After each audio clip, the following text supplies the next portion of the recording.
аңлыға вәқәлік.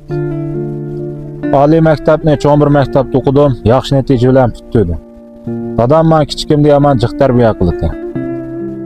Balam öy çırıb çıqqanda işini yepib çırıbcaq. Çıraqlı yıqılıb qalsa balam tökni sırap qınma üçürüb et.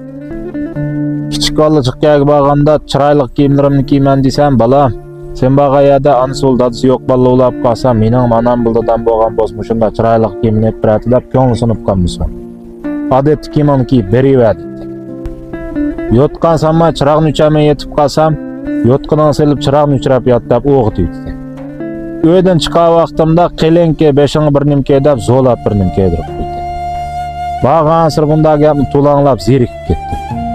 Men o'tir maktabda o'qiydigan vaqtda bozordan tamoq yemay pul ver desam, pulga changliq qimmatimi bolam? Bozorning tamoqi o'ynikidek yaxshi emas, o'yning tamoqi pakkes. Öy kelalgi vaqtingda uydan tamoq yedib pul vergin unutmaydi.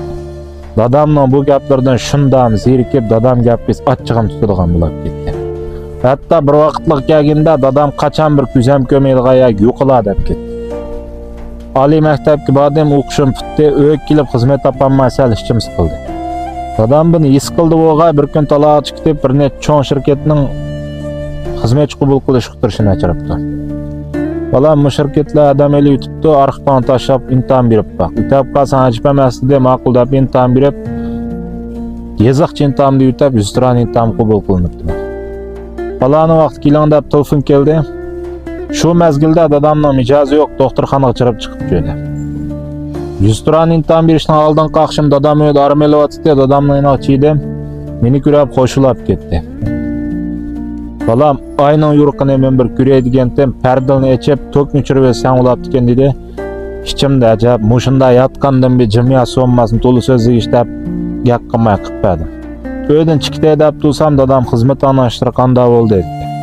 Yeziqchi imtihonni o'tdim dada, 100 tirani imtihon to'ldi, at imtihon beraman desam, men deyman nasihat balam. Qalaymi qayani ko'rsang retlab et, buzilg'ayani ko'rsang o'ngshab qo'y. Echilib qolgan derizilni ko'rsang yeb qo'y. Lobining oldida bika juma uzanga yaxshi bo'ladi deb nasihat qildi. U gapni shunda quliqimga tetmidi, ammo ma'qul deb qo'yib yenib chiqdi. Atsidagi vaqtda 100 tirani imtihonga bordim. U bir cho'ng shirkat koridorga chirishim bilan qarasam shunda ma'lumotdan ahli to'ngri o'riglik, derizlar echiqlik, yad ahlit shunda mehnat. Mushunda cho'ng shirkat majab mehnat bo'ldi ekan dedim.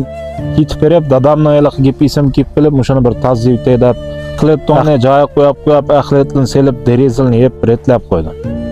Kutib o'tirdigan zalg'chi esam 10 necha odam o'tiribdi, hammasi bilan bir boshdan suhbat qildi. Ma kelganda hech qanday gap qilmayli bo'ldi, qaytan dedi. Allah meni ammabdi deb ketay davassam sen turibdi dedi. Imtihonning komissiyasi chiqib biz astoydil, inchga, ishdan qochmaydigan, tarbiya ko'rgan xizmatchidan bir nommoqchi to'q.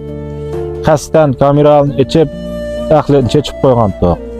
Qag'alini hech qasiyat buni diqqat qilmay chirayverdi, siz ham retlab etdingiz. Bizning imtihonimiz asli mushiti.